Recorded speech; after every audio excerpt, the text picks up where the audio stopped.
पंकजा मुंडेंचा पीए अनंत गर्जेला अटक. डॉक्टर पत्नी गौरी गर्जे आत्महत्या प्रकरणात वरळी पोलिसांकडून रात्री 1 वाजता अनंतला बेड्या. गाफील राहू नका, अन्यथा आगामी मुंबई महापालिका निवडणूक मराठी माणसासाठी शेवटची असेल. मनसेच्या कोकण महोत्सवातून राज ठाकरेंचा इशारा. महाविकास आघाडीचे नेते राज्य निवडणूक आयोगाच्या दारी.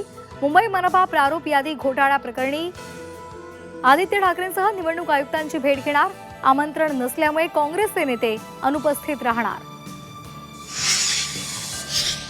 मुंबईमध्ये 360 कनेक्टिव्हिटीचा प्लॅन. लोकलला मेट्रो सारखं करणार. युथ कनेक्ट कार्यक्रमामध्ये मुख्यमंत्र्यांचं विधान. लोकल तिकिटामध्ये कोणताही बदल करणार नसल्याचीही फडणवीसांची ग्वाही.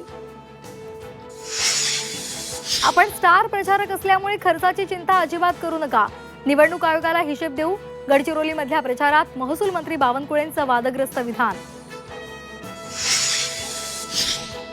भाजपसोबत युती करण्यासाठी तयार होतो, मात्र भाजपच्या डोक्यात हवा गेलीय. खासदार संदीपान भुमरेंची भाजपवर टीका. शेवटपर्यंत युतीसाठी प्रयत्न केल्याचं विधान.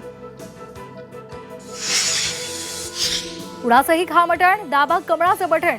लोणावळ्यामध्ये चित्रा वाघ यांचा मतदारांना अजब सल्ला. सर्व उमेदवार निवडून द्या, निधीचा पूर आणू. मंचरमधील सभेमध्ये दिलीप वळसे पाटलांचं विधान. स्थानिक स्वराज्य संस्थांमधील आरक्षणासंदर्भात उद्या सर्वोच्च न्यायालयामध्ये महत्त्वाची सुनावणी. अनेक ठिकाणी 50% आरक्षण मर्यादा ओलांडल्यामुळे निवडणुकांचं भवितव्य अधांतरी. झेडपी निवडणुका लांबणीवर पडण्याची शक्यता. कोल्हापुरातील तामगाव ग्रामस्थ आक्रमक. विमानतळ प्राधिकरणानं रस्ता अडवल्यामुळे ग्रामस्थांचं आंदोलन. 1.5 वर्षांपासून रस्ता बंद असल्यामुळे ग्रामस्थांचे हाल.